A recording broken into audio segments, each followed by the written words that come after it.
Listo.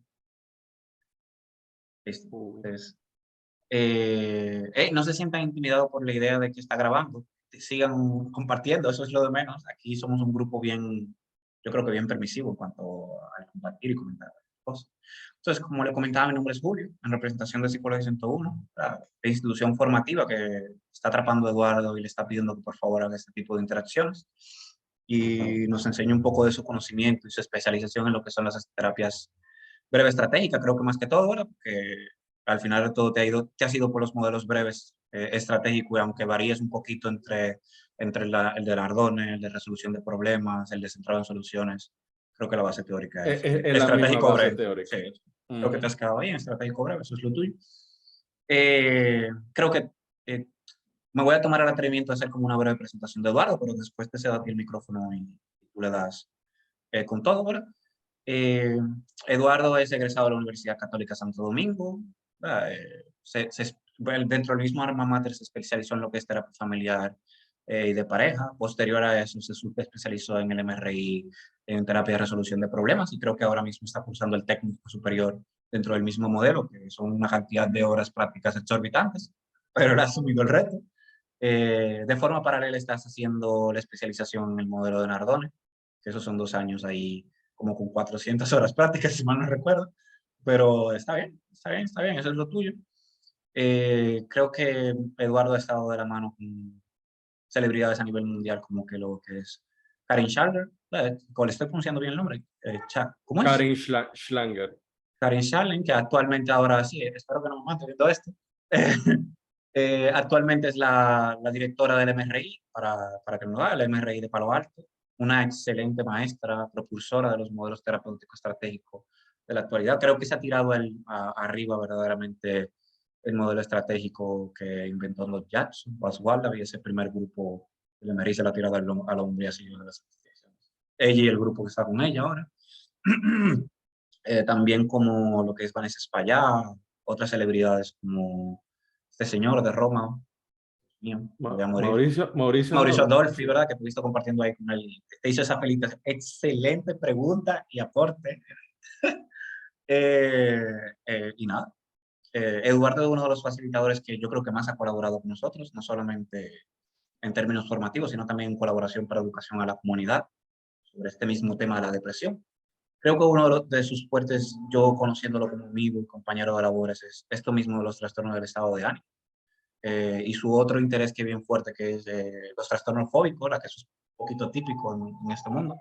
Los trastornos fóbicos, pero igual creo que no se cierra el mercado. También asisten temas de todo el conglomerado de los trastornos de la ansiedad, y su fuerte particular, que es la especialización de los modelos estratégicos breves, que es que todo lo que se pueda definir dentro de un problema y su formación sistémica de que los problemas son los problemas y la opinión que tenemos de ellos siempre se va a encontrar dentro de las interacciones humanas, pues todo lo que se pueda definir dentro de un problema, dentro de una relación, ya sea familiar, ya sea entre amigos, ya sea empresarial, ya sea entre pareja, pues es el fuerte de Eduardo. Bueno, estás de salida, pero bueno, no, sí, porque a nivel de posgrado eres docente en la Universidad Católica de Santo Domingo, en el mismo máster de terapia familiar y de pareja. Actualmente también eres en la unidad de grado, ¿cierto? Y tienes tu consulta privada. Creo que ahí no se me escapa nada, pero te paso el micrófono igual y por favor da un par de palabras a las personas que están aquí, pues. Bueno, primeramente buenas noches y gracias por estar un viernes en la noche, pudiendo estar en cualquier otro lugar que de seguro sería mejor. Ah, pero han decidido estar aquí, acompañarnos a Julio y a mí a hablar de este tema y de corazón muchas gracias. Básicamente Julio ya dijo mi currículum y a mí no me gusta repetir mucho ese tipo de cosas. Solamente agregaría que trabajo con familias, con parejas, pues es la maestría, ¿no? En la que Julio y yo nos formamos. Y como él dijo, yo trabajo todo lo que tenga que ver con algún tipo de interacción. Y todos los problemas ocurren a nivel relacionales porque hay tres tipos de relación. La relación con uno mismo, la relación con los demás y la relación con el mundo. Mientras los problemas se puedan definir en tipo de relación dentro de uno, le entramos a todo. Julio y yo le entramos a todo porque Julio también es un excelente psicoterapeuta. Pero ya, no diré más al respecto. Gracias por ese foco principal, pero gracias. Mira, aprovechando que es eso, esa majestuosa introducción con respecto a las interacciones que no solamente uno porta con el otro, ¿verdad? Con el otro yo, también está el yo, y, ¿verdad? Y la relación con el mundo. Me gustaría que, porque entiendo que va muy de la mano con lo que vamos a tratar no solamente en el taller, sino con la temática que nos une en el día de hoy, que es la depresión, que podríamos decir que aunque es una patología que está bien certificada, tiene una estructura bien segmentada en lo que es las relaciones. Entonces te voy a hacer la pregunta que a ti no te agrada, pero que tienes que responder porque es la introducción a todo. Eduardo, ¿podrías explicarnos quizás desde un punto de vista clínico, que es la base que tienes, y después desde un punto de vista más especializado a nivel interaccional, qué es la depresión? Miren, para que obtengan el contexto de por qué Julio dijo que esta pregunta no me gusta, lo que pasa es que mis últimas participaciones han sido de qué es depresión, abordaje de depresión, depresión, depresión, depresión, y ellos no me quieren dejar hablar de otros temas. Mira, a nivel clínico, la depresión no es más que uno de los trastornos del estado de ánimo que a nivel estadístico en República Dominicana representa el tercer más grande o mayor motivo de consulta, tanto a nivel público como a nivel privado. El primer lugar lo tiene la ansiedad, pero ansiedad y depresión son prima hermana, que van de la mano. Entonces, la depresión es un trastorno del estado de ánimo que está bien caracterizado por pérdida del interés en actividades que resultan aún placenteras, por esta sensación de tristeza, de decaimiento, por estos estados cognitivos que pueden ser bien confusos. No tengo identidad, no sé quién soy, no sé para dónde voy, no sé con quién cuento, yo no sirvo. Y afecta, por ende, no solamente el ánimo, no solamente la cognición, también afecta las relaciones. Y el tema con la depresión, todavía a nivel clínico, es que es un trastorno que tiene una causalidad multiaxial. Es decir, la depresión no ocurre solamente por un acontecimiento, sino que tiene múltiples aristas en los que se pueden ver intervenidas dicho trastorno. Por ejemplo, aun y cuando la muerte de un familiar sea lo que ha detonado la depresión, ahí entra un componente afectivo, entra un componente cognitivo, entra un componente relacional, entra un componente ambiental incluso. Entonces, eso es a nivel clínico, como veríamos depresión tanto en el DSM, con sus respectivos criterios, ¿no? Para diagnosticarse, y como lo veríamos en el CIE, que es el documento de la Organización Mundial de la Salud. Ahora, a nivel de la especialización que hemos hecho, tanto lo que tiene que ver con el aspecto sistémico como el aspecto estratégico, depresión no es más que la afectación de los tipos de interacción que tenemos con nosotros mismos, con los demás y con el mundo, donde la situación que está aconteciendo entendemos que sobrepasa nuestros recursos, tanto a nivel relacional, relación yo conmigo mismo, recurso de nivel de relación yo con los demás y de relación yo con el mundo, básicamente. Disculpa. Y se sostiene en las cosas que hacemos. Es decir, dentro de estos modelos sistémicos breves, nosotros entendemos que la aparición de un problema y su mantenimiento se debe a algo que llamamos las soluciones intentadas fallidas. ¿Y qué son las soluciones intentadas fallidas? Son las distintas estrategias que las personas ponen en marcha para lograr lidiar con un problema sin darse cuenta que mientras más aplican este tipo de soluciones, más empeora el problema. Ejemplo típico, la persona que se deprime quiere estar solo, quiere estar sola y comienza a aislarse y se mantiene aislado y alguien lo invita a salir y dice que no. Y la familia le quiere hablar, dice que no, pero luego comienza a sentirse solo. Pero justamente este sentimiento de soledad que puede sobrevenir es por haberse aislado, que esta fue su solución intentada para querer salir adelante, sin darse cuenta que en este caso esto comenzó a hundir a la persona un poquito más. Entonces ahora no solamente puede sentir la tristeza por aquel evento que lo desencadenó, sino que ahora se añade el hecho de que a nivel relacional yo me siento solo, yo me siento sola, ya nadie me busca. Entonces, estas soluciones intentadas logran mantener el problema a lo largo del tiempo. Y llega un punto donde ya ni siquiera es la causa original lo que hace que la persona sufra, sino lo que hoy en día la persona sigue poniendo en práctica como solución intentada, que es lo que está manteniendo el curso de la depresión. Creo que The Chaser hizo una excelente explicación cuando escribió sus primeros ensayos de terapia breve. Bueno, sí, de terapia breve, porque él nunca se fue como para una modalidad de o soluciones o de problemas, donde él decía que, ¿verdad?, que el sostenimiento de un problema radicaba en el entendimiento que tiene la persona de cómo solucionarlo. Aplico una solución, no funciona, pero mi forma de actuar es o repito porque no lo he hecho de la forma adecuada, o aumento la dosis del mismo intento para tener un mejor resultado porque no ha sido suficiente. Me mantengo en esa circunstancialidad y creo que fue Nardone quien al final de la jornada dio la definición total. Y espero que Karin no me mate por estar blasfemiando aquí, pero el hecho de que los problemas radican en, en el ciclo infinito de que la persona repite un intento de solución.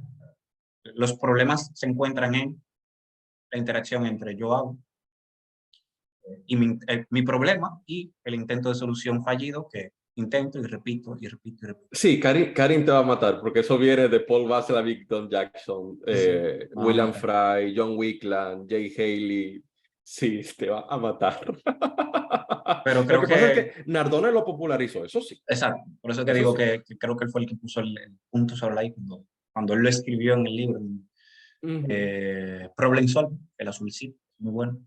Y así es como que creo que se ha dinamizado. Eh, eh, Mira, Eduardo, tú has hablado de algo muy importante y creo que es atípico la forma en la que has explicado lo de la depresión en esos tres globos relacionales, porque es lo menos esperado, ¿verdad? Entonces, eso como que va un poquito como en contra de lo que es el postulado médico clínico, en este caso particular, que sí entiende que existe el rótulo, que sí siente que existe la fórmula y que se describe a través del rótulo y no por interacción. Entonces, te quisiera preguntar, ¿qué dice el modelo breve, que es la estructura teórica en la cual te amparas para tu abordaje, sobre el uso del diagnóstico dentro del abordaje? Vale, mira, antes de responder esta pregunta, me gustaría recordarle a las personas que pudieron entrar con nosotros y estar aquí, que cualquier pregunta que les vaya surgiendo la pueden escribir en el chat, Sí. que hay algunas de esas que las vamos a poder responder en el momento y hay otras que vamos a esperar al final para abrir los micrófonos y que sigan preguntando lo que quieran preguntar, pero si algo les ha causado alguna duda, lo pueden escribir en el chat para que no se les olvide. Entonces, con respecto a esta pregunta de qué dicen los modelos breves acerca del uso del diagnóstico, Sí.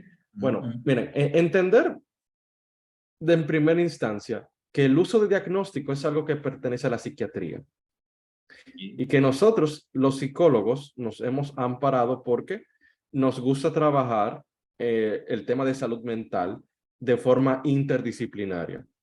Y una forma de entendernos entre profesionales es utilizar el mismo concepto o los constructos que nos van a ayudar a compartir información de una manera más precisa y más eficiente. Es decir, Julio, no es lo mismo que yo te diga, te estoy mandando a una persona que se siente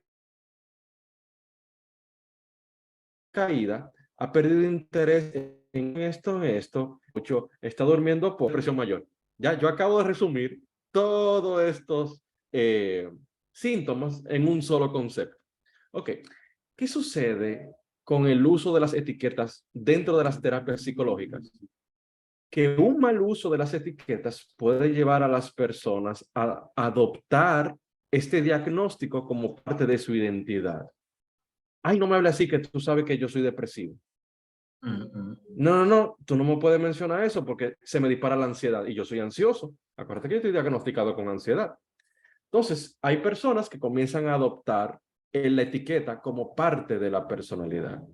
Eso por un lado. Por el otro lado, también sucede que al etiquetar a las personas con estos diagnósticos, hay quienes entienden que estos diagnósticos son inamovibles, incambiables y que van a vivir la vida entera siendo eso que el diagnóstico dice que están cargando, llevando, lidiando, etc. Entonces, dentro de los modelos estratégicos, dentro de los modelos breves, sobre todo los estratégicos, nosotros entendemos que estamos haciendo terapia en todo momento. Es decir, aún y haciendo estas preguntas en entrevista, ya estamos interviniendo. ¿Por qué? Porque la forma en cómo preguntamos es parte de la intervención. Y ahí entonces sí tomamos esto que tú mencionabas, Nardone, de este tipo de trabajo que se llama investigación e intervención. Investigamos interviniendo, intervenimos investigando. Entonces, por eso tenemos que tener cuidado con el lenguaje que utilizamos.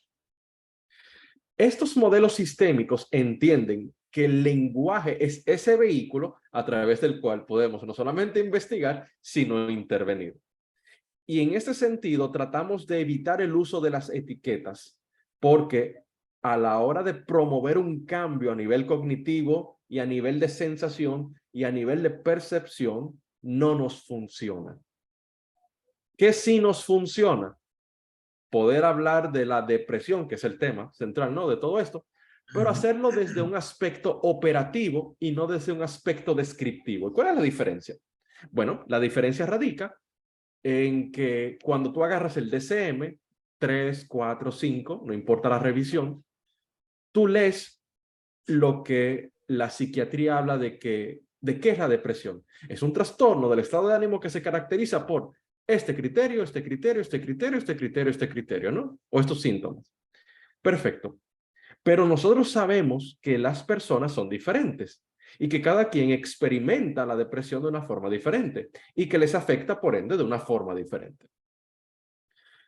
Lamentablemente, una descripción o un diagnóstico descriptivo no me sirve. ¿Por qué no me sirve? Porque como la depresión varía en función, en intensidad, en el comportamiento, en la cognición, en la emoción de cada quien, como eso varía de persona en persona, yo no puedo ajustar todos los casos a esta descripción que me está dando el DCM o que me da el CIE. Entonces, ¿qué hacemos nosotros? Que optamos por una descripción, perdón, por un diagnóstico operativo. ¿Y qué es un diagnóstico operativo? Un diagnóstico operativo viene básicamente de la teoría constructivista de von Glaserfeld y de... Se me está yendo el nombre y no quiero aburrir a la gente con detalles históricos, pero básicamente lo que establece el constructivismo radical en este caso es: nuestro lenguaje sirve para co-construir la realidad. ¿Y qué significa esto? Bueno, significa que lo que nosotros hablamos y lo que nosotros escuchamos nos ayuda a percibir la realidad que estamos viviendo o de una manera o de otra. Por eso, ante un mismo evento, por ejemplo, la quiebra de un negocio, una persona se deprime y otra persona ve una oportunidad de crecimiento. ¿Es el mismo evento? Sí, pero es interpretado de manera diferente. Y esto se refiere a la teoría constructivista de que cada quien construye su realidad. Entonces, ¿por qué en esos modelos evitamos el uso de etiquetas y preferimos descripciones operativas de cómo funciona el problema?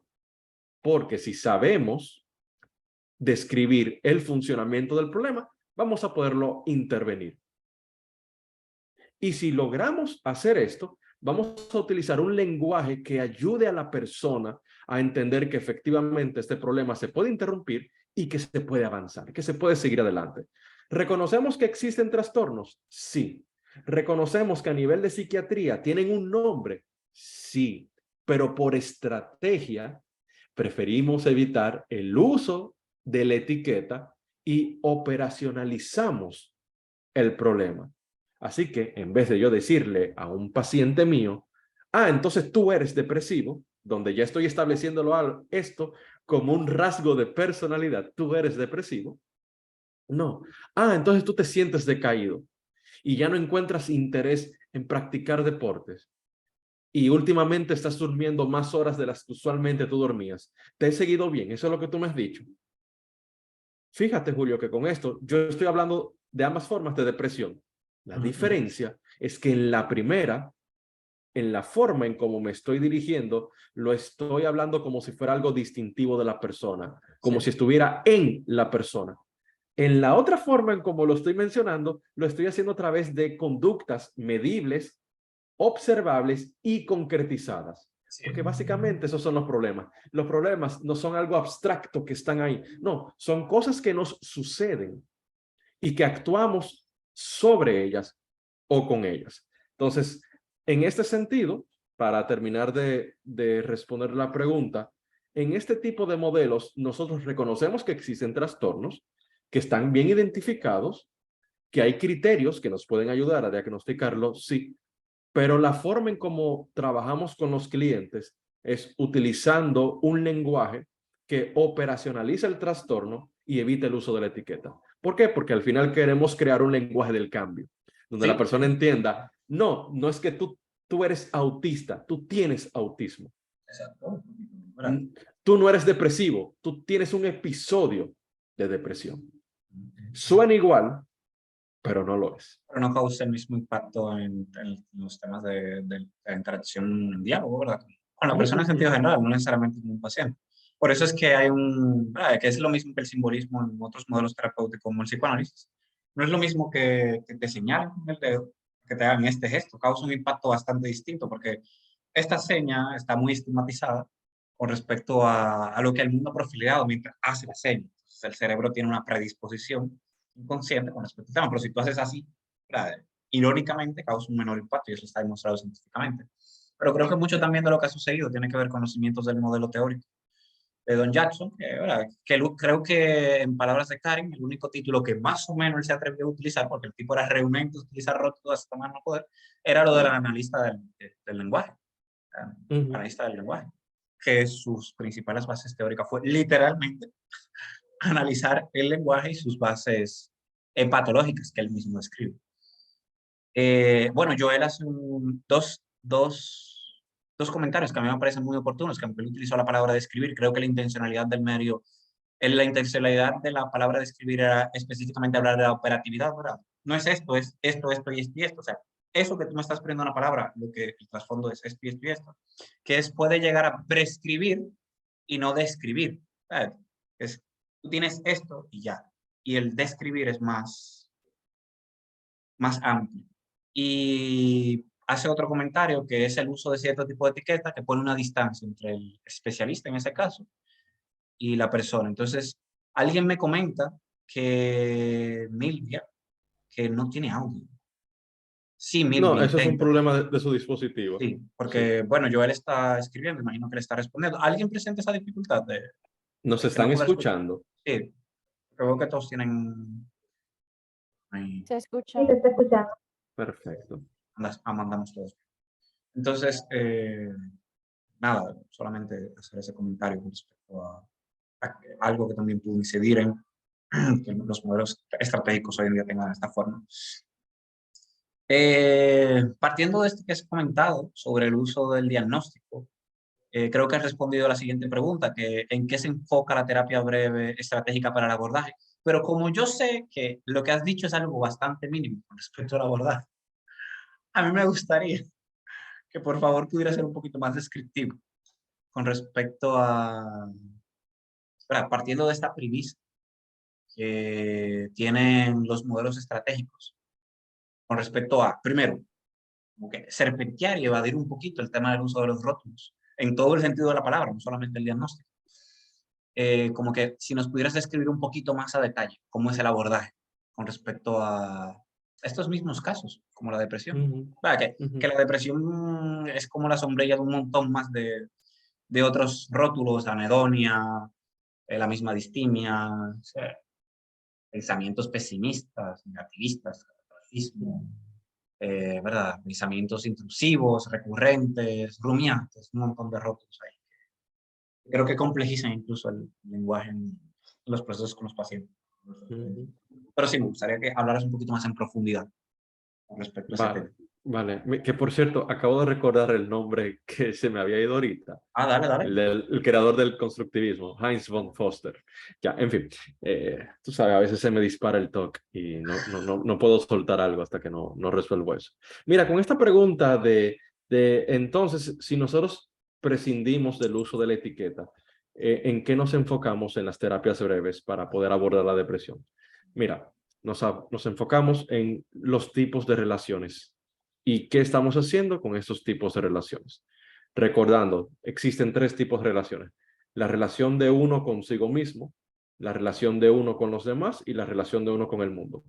La relación de uno consigo mismo tiene que ver con qué yo pienso de mí, qué yo siento sobre mí, cómo yo me trato a mí. La relación con los demás tiene que ver qué yo siento sobre los demás, qué yo pienso sobre los demás, cómo yo actúo con los demás. Y la relación con el mundo tiene que ver qué yo siento y pienso de la sociedad, de las reglas del mundo. Estas reglas que existen, pero son intangibles, pero que de alguna forma u otra afectan mi vida, ¿no? Entonces, partiendo de esto, de que nos enfocamos en estos tipos de relaciones, relación con uno mismo, relación con los demás y relación con el mundo, justamente, me parece que hay un micrófono abierto. Ese mismo está abierto.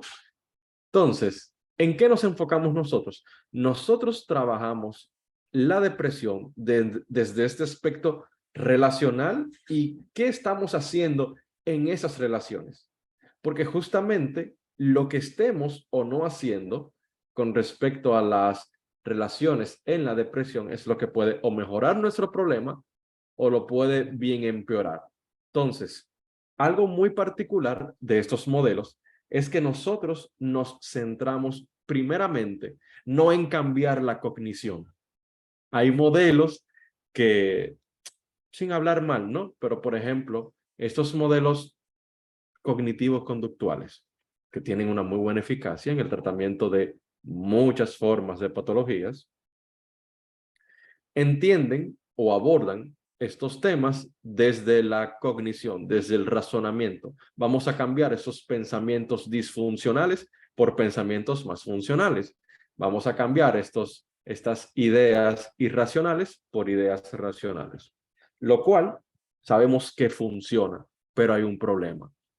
Cuando una persona está pasando o atravesando un episodio de depresión, ¿cómo son los tipos de pensamientos? Sabemos que son fatalistas, catastróficos, y el problema no son los pensamientos, es que detrás de esos pensamientos hay una emoción de base que dice, es que eso es así. Es que él me falló y me siento traicionado. Ella me falló y me siento herida. Y estas emociones de base son las que alimentan estos pensamientos. Y en ocasiones intentar contrarrestar estos pensamientos a través del diálogo solamente puede llevar a que las personas levanten las resistencias. Entonces, ¿qué hacemos nosotros para abordar estos problemas? Bueno, como entendemos que los problemas están en las relaciones y en las aplicaciones de soluciones intentadas, que son las que están manteniendo el problema y no permiten que se resuelva, lo que nosotros trabajamos es qué es lo que la persona está haciendo que en vez de ayudar a que su problema mejore, lo está empeorando. Porque entendemos que cuando la persona actúa diferente, cambia su forma de sentir, que lleva por ende a que cambie su forma de pensar. Entonces, ¿cómo nosotros logramos esto? ¿Cómo nosotros podemos hacer que una persona que está sintiendo todo este dolor, todo este desánimo, toda esta tristeza, y que está teniendo todos esos tipos de pensamientos de yo no sirvo, o el mundo está podrido, o esto no vale la pena, no sé para qué yo estoy viviendo, logramos introducir pautas que interrumpen cómo la persona está actuando, cómo la persona está sintiendo y cómo la persona está pensando. Y esto va a llevar al individuo poco a poco dentro de estos modelos, claro está, a que si hace algo diferente, va a sentir diferente, va a actuar diferente, por ende el problema va a comenzar a disminuir. Y en la medida que el problema disminuya, va a poder seguir hacia adelante, va a poder sentir que está tomando las riendas de su vida y va a poder salir hacia adelante. Entonces, para terminar ya de responder esa pregunta, ¿en qué nos enfocamos? Nos enfocamos primeramente en las relaciones. Relación con uno mismo, relación con los demás, relación con el mundo. ¿Y qué tú estás haciendo dentro de esos tres tipos de relaciones? ¿Qué es lo que está manteniendo el problema? Vamos a interrumpir esa acción que está sosteniendo el problema, lo cual va a traer un efecto de avalancha donde va a haber un cambio a nivel comportamental que va a afectar la sensación, que luego va a afectar la cognición. Así como lo trabajamos desde esos modelos. Bueno, ¿recuerdas que cuando estábamos elaborando un poquito esto, dije que iba a cambiar una pregunta, ¿verdad? Sí, sí. Ok, entonces se me ha ocurrido así rápidamente porque creo que es algo que la gente va a ver en el taller. Creo que es como que lo más atractivo dentro de los modelos estratégicos es cuando derrumban el muro de Berlín y dicen, la resistencia no existe. Nosotros no creemos en esto y eso no es verdad. La resistencia lo hace. Todo el mundo quiere superar la situación porque nadie quiere sufrir en este mundo, que es como la premisa Mm, básica de los mm, modelos breves estratégicos, mm. al menos de la segunda ola o 2.5 ola, tú sabes, lo que están entre la segunda ola y la tercera ola. Y la tercera ola, sí. Verá, ¿cómo es esto? Tú has mencionado la palabra resistencia. ¿Cómo Ujú. es esto de la resistencia y cómo así que la resistencia ha caído? Mira, esto que tú estás repitiendo, esto que tú estás trayendo a colección, es algo que Steve de Chaser, que ya tú lo habías nombrado hace un rato, dijo. De Chaser sentencia la resistencia a muerte. ¿Y a qué se refiere de Chaser? Miren, la mejor forma de hacer terapia es entrándonos en el mundo del cliente. Y habíamos dicho hace rato que la realidad se construye o se co-construye a través del diálogo, ¿no?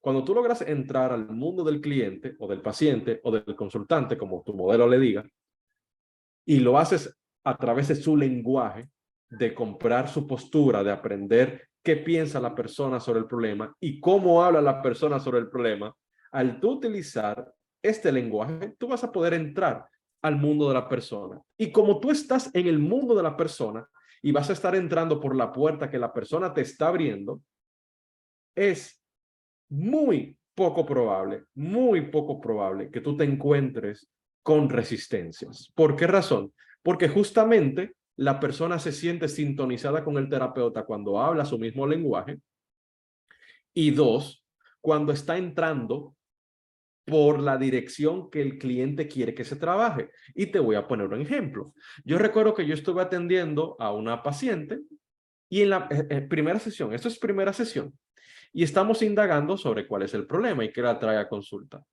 Cuando voy a hacer esta retroalimentación, me detiene, yo no he dicho nada, me detiene y me dice, por favor, no me digas que tenemos que trabajar mi relación con mi madre, porque yo no vine a trabajar eso y yo no tengo tiempo para eso. Mi problema es este y yo quiero que este problema sea el que se trate. Y le digo yo, mira, qué bueno que tú lo dices, porque justamente la forma en como yo trabajo es concentrándome en lo que para ti es un problema. Si para ti no es necesario hablar de la relación con tu mamá, no hay por qué hacerlo, porque de todos modos, la relación con tu mamá está en el pasado y esto otro que tú me estás diciendo está en el presente. Entonces, justamente, si yo hubiera insistido en que, no, mira, yo tengo que hablar del problema de tu mamá para poder resolver esto, ¿qué pasa? Que la cliente se resiste, levanta las defensas. ¿Por qué? Porque yo estaría entrando o intentando entrar por una puerta que no me estuvo abriendo. Y eso es lo que pasa con la resistencia, que la resistencia no es más que el intento del terapeuta de abordar algo de la forma que el cliente no quiere y de entrar por la puerta que el cliente no te ha abierto. Si tú te concentras en trabajar en lo que la persona ha definido como problema, es muy difícil que esto que llaman resistencia aparezca. Ahora bien, te tengo que decir también algo desde el aspecto sistémico. El terapeuta sistémico entiende que la resistencia es una característica natural de todos los seres vivos. Es decir, el término homeostasis, que es esta cualidad de volver a una estabilidad previa, es una condición que tienen todos los seres vivos. Todos los seres humanos. Exacto. Todos los seres vivos la tienen. Entonces, partiendo de esta premisa, nosotros no vemos la resistencia como el psicoanálisis la ve, que es como un tema patológico o un impedimento para avanzar en la terapia. No, sino que nosotros al verlo, como una característica natural de los sistemas, ¿qué hacemos? Utilizar la resistencia, porque hay 4 tipos de resistencia, lo cual veremos en el taller. Hay 4 tipos de resistencia y cada tipo de resistencia te dice cómo debes trabajar con ese cliente. Es más, como ustedes me caen bien, porque conozco a algunos de los que están aquí, simplemente les voy a decir cuáles son los 4 tipos de resistencias y hasta se los voy a escribir en el chat. El primer tipo de resistencia se llama el colaborador. Segundo, el imposibilitado. Tercero, el oposicionista. Y el cuarto, el moralista rígido. Ese Ok, último es bien entonces, complejo. yo no les voy a definir esto porque a mí me interesa crearles curiosidad para que se animen y estudien o participen del próximo taller que vamos a hacer, del de abordaje de depresión desde las terapias breves sistémicas. Pero les menciono estos 4 tipos de resistencias porque cada tipo de resistencia que se pueda presentar me está diciendo el cliente cómo quiere que yo lo trate, cómo quiere que yo lo aborde. Y por ende, si yo sé esta información y la puedo utilizar, esta resistencia ya no es Ya resistencia, no es sino que resistencia. se convierte en un estilo de comunicación al cual yo me voy a ajustar para poder promover el cambio terapéutico. Creo que, bueno, en cómo ser y hacer terapia sistémica, creo que Linares, en uno de los capítulos, hace mención de que los modelos terapéuticos 2.5, lo que quedaron en el medio de la ola 2 y la tercera ola, yo creo que su mayor aporte a la psicoterapia fue el desarrollar todas estas técnicas dentro del lenguaje, ¿verdad? Ese lenguaje preposicional, ese lenguaje hipnótico, es el hecho de generar estas estrategias para fomentar la empatía, que yo creo que eso fue uno de los grandes aportes de lo malo, como crear estrategias específicamente para que la empatía dentro del proceso terapéutico, y la empatía tiene que ver mucho con un punto artístico y también con estrategias del lenguaje para no caer en la resistencia de los pacientes desde una perspectiva estratégica. Fue uno de sus grandes aportes, eso de la metáfora, del lenguaje profesional, ese uso de las preguntas de escalada, ¿verdad? O sea, yo creo que The Chaser en su manual de 24 técnicas para una terapia breve, uno de los capítulos para mí más enriquecedores, el problema está solucionado, quizás el problema está solucionado antes de que iniciemos Antes a de hablar comenzar. y hace todo, te da ese conjunto de técnicas, estrategias, habli, ¿cómo es? Cuando no es manipulación, es Ablipulación, que diría hablipulación, Marcelo exacto. Severio. Esa Sí. hablipulación donde te dice cómo recopilar información antes de hablar del problema y quizás el problema tiene una estructura soluble desde antes de hablar del problema. Yo creo que eso es uno de los mejores apuntes. Y sin dejar de lado la terapia narrativa, con esa explotación de la externalización, que ellos lo llevaron ya a un punto un poquito exagerado de, hey, sí, le sacaste provecho, o sea, le agarraste y le hiciste así, la exprimiste y le sacaste la mayor de las gotas en todas esas dinámicas, estrategias. Que ese libro de Marta, que se me olvidó el apellido, perdón, El Verde, que es la doctora, que habla todo este tema de los rituales, las asignaciones, etcétera. El Verde Grande, que es de terapia narrativa. Bueno, está bien, ya después quien desee que lo pide por el chat o por cosas, yo se lo mando. Y tú lo Muy consigues, bueno, sí. porque no recuerdo el apellido. Pues él hace una explotación increíble, el tema de las tareas, los rituales, principalmente los rituales. Sí, Hablipulación, sí, sí, sí, Milvia, así mismo se así escribe. mismo se escribe. Pues Joel, escribe por el WhatsApp de Psicología 101 y así yo te tengo ahí en el cerebro y te mando todo lo que me pides. Volviendo aquí entonces, que uno se ve en uno cuando uno entra en un tópico, empieza ahí, y entra más profundo. A mí me hubiera gustado, pero ya pusiste un ejemplo, entonces no quiero que como que se vuelva muy dilatado, pero el tema de la persona que quería ser alfalfa era, no, alfalfa, paciente tuyo, que se dedicaba, que había Alfarería, invertido, alfarería, que quiere alfarería, hacer alfarería. ese caso, porque ese que te dice, no, yo no quiero hablar de cosas, está claro, ese se está poniendo la resistencia ahí, pero el otro era más metafórico, el tema de la resistencia. Para mí esa ha sido de las mejores estratégicas que has tenido para así, cuando hablamos de los casos que estamos compartiendo en el grupo ya. Para mí esa ha sido una de las mejores estrategias. Mira, esos son tus jefes. Que si puedes, ponlo dentro del taller para supervisión de casos. De hecho, no nos adelantemos porque dijimos que al final íbamos a hablar de algunas de las sorpresas que tenemos para el taller, así que eso lo vamos a hablar, lo vamos a hablar. Pero digamos que en el taller les esperan a los que se inscriban más cosas que las que aparecen en el programa. Pero en un rato hablamos de eso, como tú me pediste, para no dañar la sorpresa. Ok, yo creo que ha quedado como un poquito implícito, pero como nos hemos enfocado mucho en el tema de lo que es el modelo breve estratégico, pero a mí me gustaría que tú, si tienes como una concretización ahí, claro, no tiene que ser algo muy extenso, que cómo se diferencia este modelo estratégico de Don Jackson. Si tú pones literal Don Jackson y te sale. El Don es de título, pero él te sale si tú le pones. No, lo que pasa es que se llamaba Donald de Ávila Jackson. Donald Deloy Jackson. Te quería preguntar, te quería comentar, Eduardo, que si puedes hablar un poquito de las diferencias de este modelo con otros, ¿sabes? Más tradicionales o quizás con los otros que son más vanguardistas.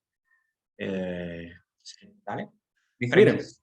básicamente, el objetivo del taller es presentar de una manera breve, claro está, dos estilos terapéuticos o dos modelos terapéuticos de corte breve y estratégico que van a servir como la base para presentar los protocolos de intervención que vamos a ver en los 2 días del taller, ¿no? Entonces, estos modelos, ¿qué tienen en común y en qué se diferencian con respecto a las otras formas de hacer psicoterapia? Hay una que ya he repetido bastante. Aquí entendemos que la patología está en la relación y en lo que la persona hace, no en lo que piensa, no en lo que siente.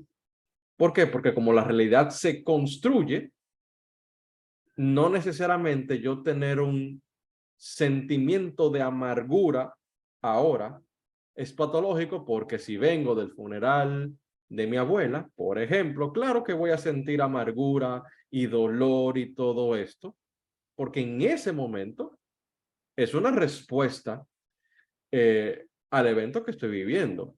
Ahora, el problema sería en que yo comience a realizar acciones, ¿no? Que mantengan esa amargura a lo largo del tiempo. ¿Cómo? Yo evitando enfrentarla, yo evitando hablar de ella, lo cual pudiera hacer que se acumule y se incremente, que se quede estancada o que el duelo se estanque. Entonces, eso es la primera diferencia de estos modelos con las otras formas de psicoterapia. El concepto de soluciones intentadas fallidas, que son estas cosas que hacemos las que mantienen el problema. Número 2, estos modelos se encargan de tomarse su tiempo en concretizar bien el problema. Y al poder aterrizar el problema y describirlo de una forma conductual, no te deja idea de mirar o percibir lo diferente a como el cliente lo está describiendo. Por ejemplo, si una persona viene a consulta y me dice, vengo porque tengo depresión, ¿y a qué tú te refieres con depresión? ¿Qué tú sientes? Ah, bueno, yo siento tristeza, siento esto y siento esto. Ah, ¿y sientes algo más? Bueno, sí, a veces esto y esto. ¿Y cómo estás durmiendo? ¿Estás durmiendo mucho o estás durmiendo poco? ¿Y cómo estás comiendo? ¿Estás comiendo más que antes? ¿Estás comiendo menos que antes? Cada pregunta de esta nos ayuda a concretizar lo que la persona llama como problema. Y esto es muy importante porque si yo me quedo en que depresión es lo que yo creo que es o lo que el DCM me dice que es y ya, pues lamentablemente me voy a estar perdiendo de una información muy rica que me va a ayudar a concretizar y definir claramente cuál es el problema, por qué eso es un problema, qué la persona está haciendo que representa un problema y hacia dónde quiere ir, qué es lo que quiere lograr. Porque a veces no basta con que la persona diga, quiero estar mejor. ¿Y qué es estar mejor? ¿A qué tú te refieres con estar mejor? Quiero sentirme feliz. ¿Qué es estar feliz? ¿A qué tú te refieres por felicidad? Entonces, nosotros en estos modelos nos gusta concretizar incluso este tipo de cosas. ¿Y qué tú estarías haciendo que te haría saber que tú estás siendo feliz? ¿Qué cosas estarían pasando en tu vida que te harían pensar, ves, soy feliz? Bueno, que estaría saliendo más a menudo, que estaría compartiendo con mi familia, acciones concretas. Entonces, estos modelos se encargan de concretizar prácticamente todo. Y esto nos permite medir los avances y no dejarlo en algo subjetivo. Por ejemplo, tercera sesión, que el cliente te diga, me siento un poco mejor. Ah, qué bueno. ¿Y qué hacemos después? ¿Cómo tú sabes? O sea, ¿qué está pasando en tu vida que tú te sientes mejor? ¿O qué tú has hecho? No, nada, pero me siento mejor. A veces podemos caer en esta trampa de quedarnos en una descripción vaga del evento, del fenómeno, del problema, de lo que se está haciendo, y no nos permite a nosotros seguirnos adentrando en el mundo del cliente para poder ayudar a destapar los recursos que ya el cliente tiene, que los pueda movilizar. Entonces, por eso estos modelos se centran bastante en el uso del lenguaje, como tú estabas mencionando hace unos minutos, en concretizar las cosas. Y por otro aspecto, o por otro lado, esos modelos se encargan muchísimo de proponer algo diferente. ¿Y qué es proponer algo diferente? Bueno, que si la persona ha estado haciendo o poniendo en marcha algún tipo de solución, nosotros no vamos a prescribir nada que quiera se parezca a ese tipo de solución. ¿Por qué razón? Porque si ya la persona lo había estado haciendo y sigue deprimido, ¿qué significa? Que no le funciona. Entonces yo recuerdo un caso del cual me estaban hablando, donde el terapeuta le está haciendo una recomendación al paciente, el paciente le dice, ay, eso mismo me dijo mi tía. ¿Eso mismo te dijo tu tía? ¿Y tú lo hiciste? Sí. ¿Y tú todavía sigues con el problema? Sí. Ok, no haga eso. Oye, la persona ya lo estuvo haciendo, ya lo estuvo practicando. Y el problema no se solucionó. ¿Qué significa eso? Que es una solución intentada fallida. Por ende, este modelo o estos modelos no van a poner en marcha estrategias que ya la persona haya puesto en marcha sin que le funcionara, sino que va a promover algo diferente. Entonces, estoy viendo esa pregunta que está haciendo Milvia, que dice, ¿lo que tienen esos modelos en común es el uso del lenguaje? ¿Concretizar el problema? Sí, pero también tienen la base teórica, que son modelos que tienen la teoría de la cibernética como apoyo, la teoría general de los sistemas como apoyo, la teoría constructivista como apoyo, la teoría de la comunicación humana como apoyo, la influencia de Milton Erickson para las estrategias hipnóticas con trance y sin trance, tiene la influencia de la terapia narrativa, que de hecho la terapia narrativa es terapia sistémica, Sí. que también a su vez viene de la sistematización del conocimiento de la forma de hacer terapia de Milton Erickson, y tiene también en común, la visión estratégica del problema. ¿Y qué es la visión estratégica? Centrarse no en la descripción de por qué sucede el problema, sino de cómo funciona el problema. Sí, exacto. Porque eso es lo que tienen en común los modelos estratégicos, es la visión estratégica del problema. No es cuál es el problema, sino cómo funciona el problema. Porque si sabemos cómo funciona el problema, en este caso las depresiones, podemos interrumpirlas. Porque viéndolo todo desde la teoría cibernética, lo que hacemos y lo que decimos no es más que un conjunto de interacciones, ya sea en un diálogo interno o en un diálogo externo. Y este diálogo se retroalimenta con la respuesta que te da la persona o con la respuesta que se da el mismo individuo. Y si tú logras interrumpir ese circuito de interacción, el problema se resuelve. Pero para tú poderlo interrumpir, tienes que saber cómo funciona el problema. Exacto. Por eso a mis estudiantes yo les digo, a mí no me interesa saber por qué el problema existe. Ah, no, que mi mamá se murió y de hace 6 años tengo duelo y no lo supero. No, esa es la descripción de la persona. pero todavía yo no sé cómo funciona el problema. Si yo aprendo a través del diálogo y las preguntas cómo funciona la depresión de esa persona y cuáles son los intentos de solución de esa persona y cuál es la visión de esa persona de lo que está pasando y lo que está haciendo y por qué está haciendo lo que está haciendo, que es lo que mantiene el problema ocurriendo, entonces yo voy a poder interrumpirlo. ¿Por qué? Porque la depresión tiene soluciones intentadas también. Sí. Les voy a dar un ejemplo de algunas, no se las voy a describir todas, pero algunas soluciones intentadas de la persona deprimida son victimizarse, culpabilizar a otros, evitar y la solución intentada base, la renuncia. ¿Cómo funcionan y cómo se ejecutan esas soluciones intentadas? Eso lo veremos en el taller. Pero si yo sé cuáles son las soluciones intentadas, es decir, las estrategias que las personas que están atravesando depresión están poniendo en marcha, yo voy a poder interrumpir esas estrategias y por ende, si yo creo lo que la terapia sistémica enseña de que si cambias un elemento, cambia todo el sistema, si yo interrumpo una parte de la secuencia problemática, ¿qué va a pasar con el problema? Tiene que Va a cambiar. desaparecer. Y esa es la diferencia de estos modelos estratégicos con los otros modelos. Que aquí entendemos que si aprendemos cómo funciona el problema e interrumpimos el problema se va a deshacer. Sí, No sí. voy a tener que convencer a la persona, mira, Salma, tú tienes que salir más. Si tú eres valioso, tú vives la vida, que tú eres único. No, porque eso son soluciones intentadas, porque ya todo el mundo le está diciendo eso. Ay, como que eso es parte del efecto bola de nieve de cuando tú interrumpes el circuito de retroalimentación. O sea, ese fenómeno de primero hago esto, entonces lo natural es que comiencen a suceder los otros fenómenos de darte cuenta.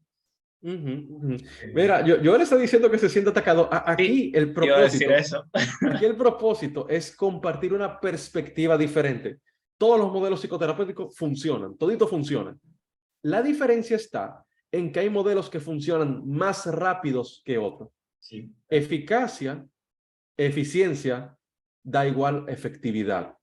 Todos los modelos son efectivos, sí, pero no todos los modelos dan resultados a la misma velocidad. Lo que estamos buscando presentar es una forma de trabajo con protocolos que ustedes van a poder adaptar a su forma de trabajar y que les aseguro que si lo aprenden y ponen en marcha, como les vamos a enseñar, van a notar, primero, una diferencia en los resultados. Segundo, van a tener más o mejor esquematizado cómo abordar la depresión con sus clientes. Que eso es muy importante porque hay ocasiones donde una persona se sienta frente a nosotros y nos dice, tengo depresión. Ajá, ¿y qué hacemos después? Exacto. Yo no sé qué hacer. Nunca ha venido nadie a mi consultorio diciendo que tiene depresión. O bien, hay personas que uno comienza a acompañar y uno dice, yo no sé lo que estoy haciendo.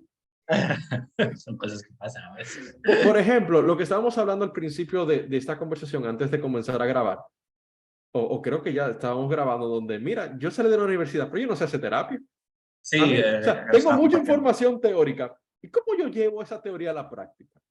Bueno, pues justamente necesitamos sistematizar el conocimiento con aspectos prácticos, que eso es lo que vamos a ver en el taller. Entonces, en ese sentido, Joel, no es que estamos atacando otros modelos, porque cada modelo Yo funciona. creo que él más bien se sintió atacado cuando se está hablando de uno de los intentos de reducción sobre la depresión. Parece Ah, los que él es intentos solo. partidario de intentar uno de esos. Así. Ah, de victimizarse, de culpar, de evitar o de renunciar. Ah, bueno, mira, tuve mucha gente. Tuve mucha gente. Creo que sí, creo que de Pero alguna yo creo que forma todos hemos caído ahí. con esto yo creo que yo respondo la pregunta. Sí, creo que sí, Milvia. Tú nos dejas saber si sí, si así, si sí, si sí ha sido así. Por otro lado, tienen que darme un chance, déjenme conectar mi router, se está descargando. Deme un segundo.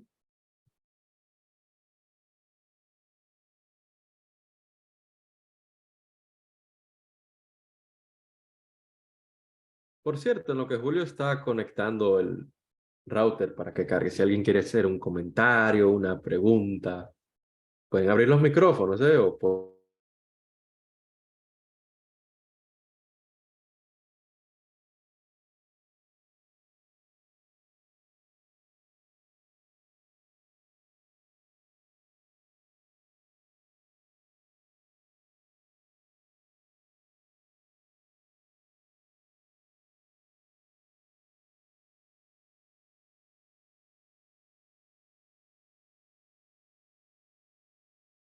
audio, pero si estás por lo menos, bueno, que no tengas micrófono, pero si puedes escuchar, eso es lo que tenemos que pasar. Tan rápido. Que si pudiera recordarte los temas del taller, claro que sí, permíteme compartírtelos en este chat en este momento. No es este otro. Aquí está.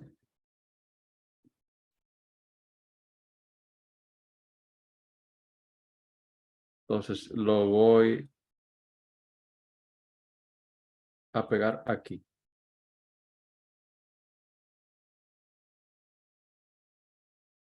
Listo.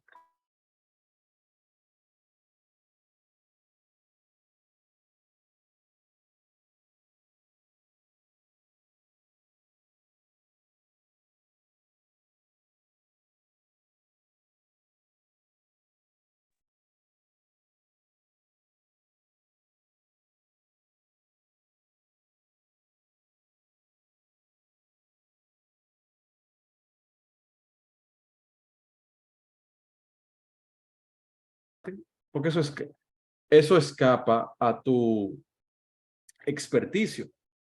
Sin embargo, esta forma de ver los problemas como una causalidad lineal, es decir, el evento A produce el evento B, tiene la limitante de que tú no puedes ir a intervenir el pasado.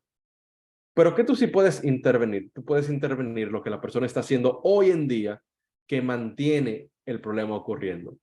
Por ende, el nuevo problema cuando la persona viene a terapia no fue se murió mi abuela y por eso estoy deprimido. No, el problema es hoy en día tengo depresión y no puedo ir a trabajar. No puedo mantener mis relaciones. Eso es lo que hoy está pasando. Aunque la razón fue la pérdida del familiar, hoy en día es que el problema está ocurriendo.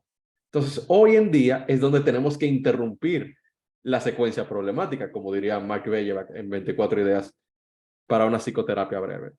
Esa es la diferencia. Esa es la diferencia. Porque aparte, entendemos que, según lo que dice la teoría de la cibernética y la teoría general de los sistemas, los elementos se entrelazan y se retroalimentan. Aunque en el pasado fue porque mi abuela se murió, pero hoy en día está el recuerdo de la abuela, que me está yendo mal en mi relación actual con mi pareja, que no tengo dinero, que me siento el tigre más desdichado del mundo porque me faltó un número para sacarme la loto y cuando fui a cambiar el billete de 500,000 pesos me lo robaron. Entonces, ahora son varias cosas las que se han unido y que ayudan a sostener la depresión. ¿Y cómo la sostienen? En cómo yo me estoy relacionando con eso y qué yo estoy haciendo con cada una de esas cosas que yo acabo de mencionar. Entonces, sí, aquí estamos abandonando la causalidad lineal de porque pasó eso en el pasado, es por eso la depresión. No, es qué se está haciendo hoy y cuáles son todas las variables que entran en juego que mantienen la depresión. Si logramos interrumpir eso, va a depresión. Yo le voy a poner un ejemplo. Julio, ¿ya funciona tu internet? Sí, sí, volví del más allá, me han revivido. Buenísimo. Este caso es de una persona que viene con ataques de ansiedad a mi consulta y que lo diagnosticaron con 10,000 cosas que no era nada de eso. Resulta que en la primera entrevista yo logro identificar que realmente hay un duelo congelado y las soluciones intentadas de esta persona era evitar pensar en eso, no darse la oportunidad de sentir eso y no dialogar con la familia sobre eso, sino quedarse callado ese rato. Perfecto, yo le dejé 2 tareas y esas tareas tenían que ver con hacer exactamente lo contrario a lo que había estado haciendo hasta ese momento. En la segunda sesión, este fue el saludo que me dio la persona. Doctor, ¿qué fue lo que usted me hizo?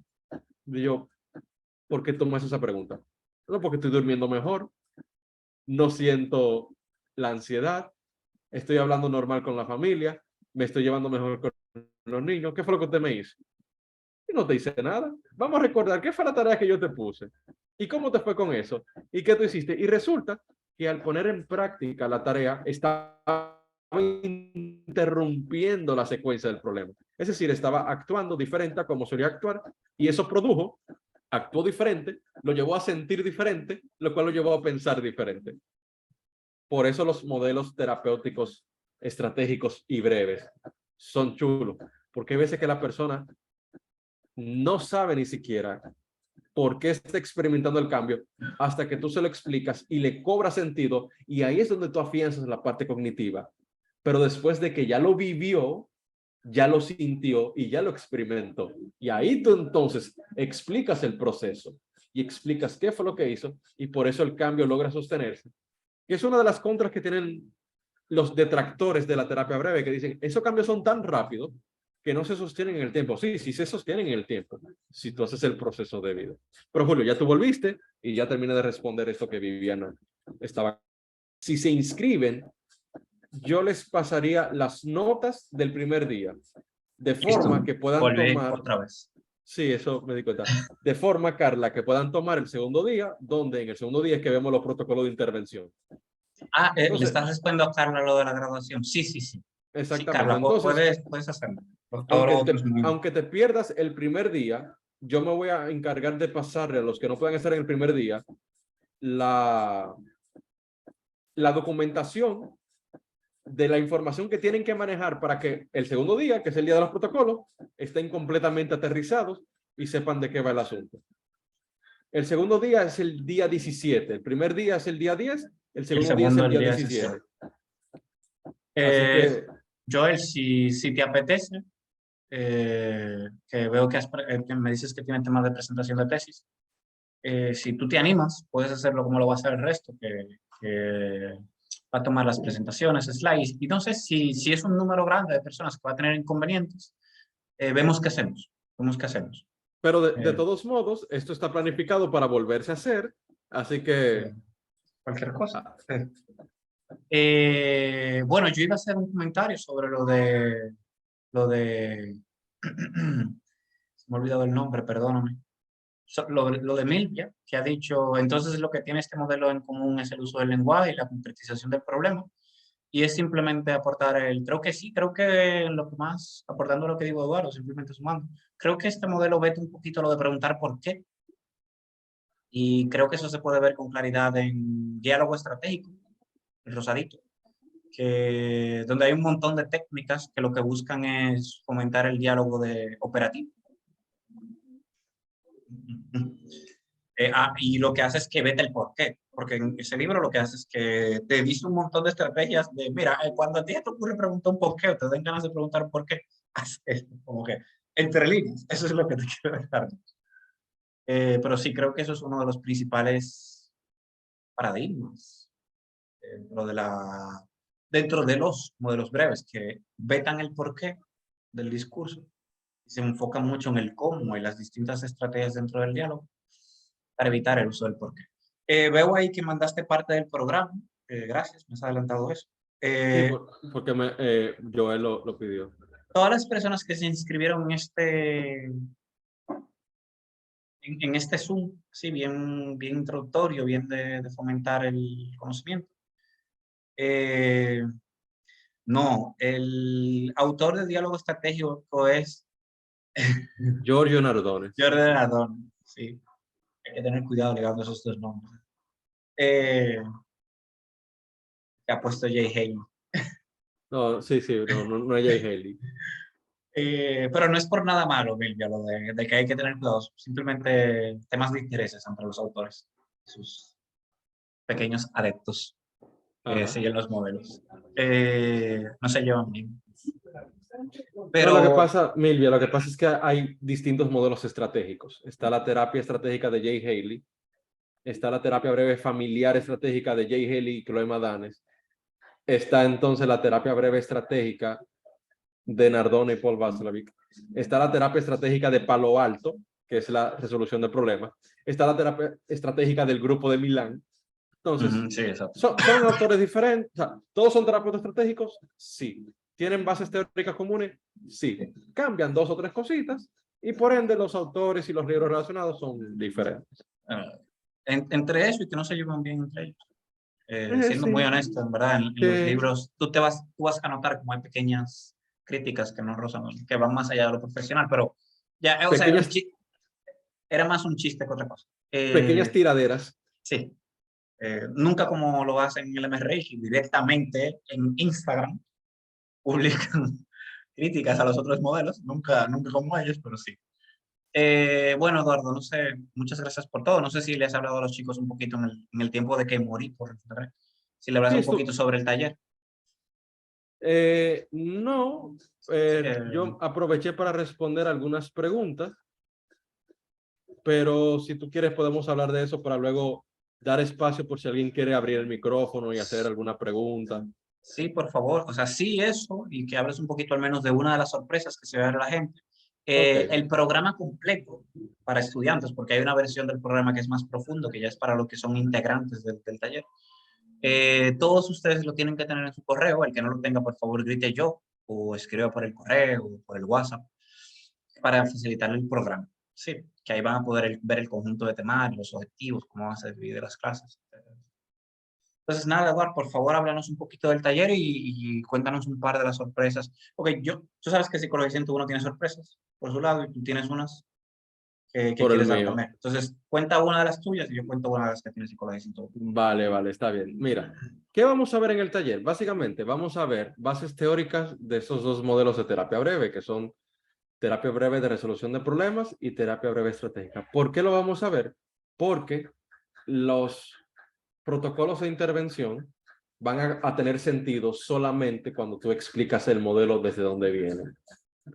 Vamos a ver la depresión no como un tema de causalidad lineal, sino como algo de relaciones circulares. Vamos a hablar de las distintas soluciones intentadas que el deprimido suele poner en marcha, sobre todo la renuncia, que es la mayor de todas las soluciones intentadas. Vamos a hablar de las creencias que mantienen la depresión. Vamos a hablar de los tipos de resistencia que existen y cómo rodearlas o cómo utilizarlas dentro de la terapia para el avance, ¿no? Vamos a hablar también de los protocolos con cada tipo de depresión. Y cuando hablo de tipo de depresión, no me refiero a depresión mayor, ciclotimia, distimia, no, porque esos son diagnósticos descriptivos. No, yo cuando menciono 4 tipos de depresión, estoy hablando a descripción operativa de 4 tipos diferentes de cómo funciona la depresión. O sea, 4 formas diferentes de cómo funciona la depresión y vamos a ver, por ende, cómo abordar cada una de esas 4 formas. Ahora bien, entre las sorpresas que están en el taller, número 1, yo voy a hablar de 2 protocolos adicionales que no están en el programa.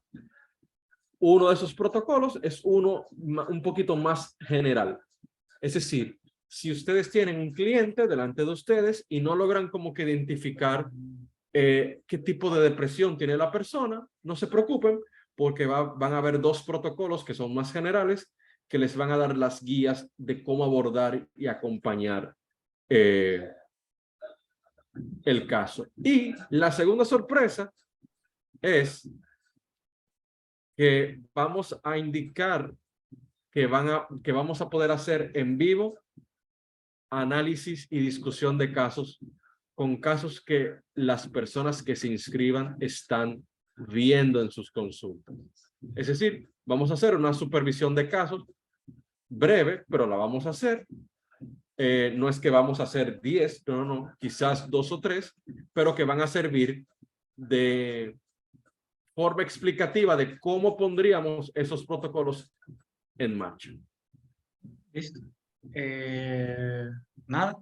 ¿Y cuál Esas es la son las... sorpresa Sí. de la tuya? Psicología 101 tiene 2 sorpresas. Yo solamente voy a decir una, que voy a aprovechar que Joel está aquí. Quien se anime puede atacar a Joel directamente para que le cuente su experiencia. Y es que Psicología 101 está preparando un grupo cerrado de discusión de caso y pretendemos hacer un grupo de discusión de caso interno y básicamente vamos a elegir a 2 o 3 personas que estén en el taller para que participen completamente gratis en una discusión de caso. Esa sí va a ser abierta, donde después las personas se van a seleccionar para estar dentro del grupo cerrado. Eh, Así que quien vaya, que específicamente sea de este grupo, pues vamos a acertar quienes estén ahí, 2 o 3 personas que van a entrar de forma gratuita a la discusión de caso abierta. Esa tiene un costo. donde la modalidad de la discusión de casos es que se hace un compendio de recortes de un caso que se vio en un proyecto de investigación que está llevando aquí el grupo, y lo que se hacen es recortes de sesiones donde se puede ver de forma evolutiva el desarrollo del caso como tal. Entonces, lo enriquecedor de ello es que, mira, Joel ya me está ayudando diciendo a las personas que se inscriben, gracias, Joel. Que es, yo creo que lo más enriquecedor es que uno tiene la oportunidad de escuchar directamente al terapeuta hablando, que ya en ese caso después decidiré si o vamos a tomar un caso tuyo, Eduardo, y después que estés disponible, o que sea uno de Giancarlo, o ya sea tomando uno mío. Y básicamente eh, está la parte de escuchar al terapeuta principal y está entonces la parte de escuchar a uno de los integrantes del espejo unidireccional, donde el integrante del espejo unidireccional va contando su experiencia del otro lado de lo que va sucediendo. Bueno, mira, él se sentía así, pero de este lado nosotros veíamos tal cosa, tal cosa, tal cosa. Y en la última discusión de casos surgió algo muy bonito que yo él estaba ahí presente, que era Giancarlo contando su experiencia de cómo él se sentía dentro del caso, yo contando mi experiencia de cómo yo sentía que estaba Giancarlo dentro del caso, y después los estudiantes contando su experiencia de cómo sentían que yo interpretaba lo que Giancarlo estaba interpretando dentro del caso. Entonces, fue muy bonito porque lo que estaban diciendo los estudiantes eran cosas que yo en mi vida me había imaginado con el caso, que Giancarlo se había imaginado con el caso, y wow, mira, si hubiéramos abordado desde ese punto, en esa específica interacción, hubiera sucedido una calamidad, o sea, algo inigualable, como te lo estás esperando, y le da un giro de 180 grados a la perspectiva que se está planteando en ese momento. Pero sí, esa es como hay una música ahí increíble. Ya, yo te dije. Pero sí, es como eso. Esa sería una de las sorpresas. La otra sorpresa se las voy a decir a los que estén allí, ¿verdad? Que ya sí es algo bien interno, de análisis de unos textitos ahí, y unas películas y unas cosas que van todas conjuntas, que es bien complejo. De lograrse el cupo inicial, espérate, yo el que me enredé leyendo. De lograrse el cupo inicial, el prometer el Joel, primer trimestre. tú puedes abrir tu micrófono mejor. Exacto, Joel, abre tu micrófono y pregunta directo. Escribí muy mal. Básicamente quería preguntar, de llenarse el quórum, ¿cuándo iniciaría el grupo cerrado? Y perdonen, estoy en el teclado del celular. Está bien. Bueno, siéndote honesto, ya el primer grupo va a iniciar en enero, porque ya está conformado. Si se llena el próximo quórum, que yo tengo la expectativa que según los que quedaron fuera, iniciaríamos en la primera semana de febrero, en el segundo grupo. Ojalá que sí se llene el segundo grupo, porque la idea después es unirlo en pequeñas sesiones en conjunto. Así como que los dos grupos se unan en pequeñas sesiones para dialogar desde posturas diferentes, porque como van a tener modeladores diferentes, el grupo se va a nutrir de modelos terapéuticos, aunque se compaginan, que tienen una modalidad distinta, porque, ejemplo, Giancarlo es muy sistémico, breve de resolución de problemas, creo que lo ha cogido muy bien el tema, y yo soy muy de resolución de problemas, pero yo lo mezclo mucho con terapia narrativa, entonces creo que van a tener una estructura bastante distinta los grupos, y ahí la idea es después unirlo en una pequeña sesión para ver cómo la influencia del coordinador, en ese caso en particular, incide en ver las perspectivas distintas del modelo, y claro está, enriquecer con la inserción de lo que yo veo, de lo que tú ves, de lo que él vio, y así sucesivamente. ¿Respondí tu pregunta, Joel? Joel. Perdone, justo cuando usted iba a decir en qué mes La primera semana de febrero se va a iniciar el grupo, porque ya se creó, sí, la primera semana de febrero. Veamos. Bueno, este es el flyer del taller. Ahí están los horarios, los días, los costos. Ya Eduardo ha hablado un poquito con respecto a lo que se podría hacer en caso de que les choque con algo el primer día. Creo que algunas personas tienen problemas con eso. Así que nada, les animo a participar, a preguntar, a cuestionar mucho. Tienen el correo, tienen la flota. Todos los que estén animados con el tema de la bibliografía pueden preguntar de lo que hablamos hoy, que se la vamos a compartir. Nosotros creemos mucho en el conocimiento horizontal, que fue un poquito lo que más nos ayudó a nosotros cuando estábamos en nuestro proceso de formación, de que estar juntos nos ayudó a crecer bastante. Y eso es lo que Psicología 101 fomenta mucho como institución, el conocimiento horizontal. está así el facilitador, toda la cosa, súper especializado, súper la cosa, pero incluso el facilitador se colocó en una posición donde puede compartir. Es que entendemos que ahí es donde está la verdadera magia. Nada. Y mencionar que las bibliografías, es decir, los libros donde tomamos esos protocolos y armamos estos programas, se ofrecen, es decir, se dan Sí. gratuitamente Se dan a las gratuitamente. personas que se inscriban en el taller. O sea, no es que ustedes van a simplemente tomar el tema y quedarse en el aire, no. Van a tener los materiales para poder profundizar, poder repasar y todo lo demás. Y cortesía de Psicología 101 que organiza este taller. Al final de la jornada creo que ese no va a ser el único material bibliográfico, porque siempre terminamos de, sí, porque mire, entonces también en tal libro, y tal libro, y tal autor, y tal cosa, y al final uno termina compartiendo esos otros libros de lo que se habla dentro del mismo, de la misma discusión. Así que vamos a decir que van a tener los libros que están previamente pautados por el taller, y después lo que vayan surgiendo en la medida de la conversación, y así sucesivamente. Nada, no sé, ¿alguien quiere hacer alguna pregunta, comentario? Esta es la etapa final de nuestro querido conversatorio, que fue bien íntimo. Bueno, así que si alguien quiere escribir, preguntar, decir. ¿No? ¿Nadie? Ok, listo. Está bien. Nada, Eduardo. Bueno, primero los chicos, muchas gracias a todos, perdón, a todas y a todos por su participación. Nos agrada mucho la idea de que hay un viernes en la noche, de verdad se nos ha unido gente, que era una de las cosas que más nos preocupaba. La gente es viernes y el cuerpo lo sabe.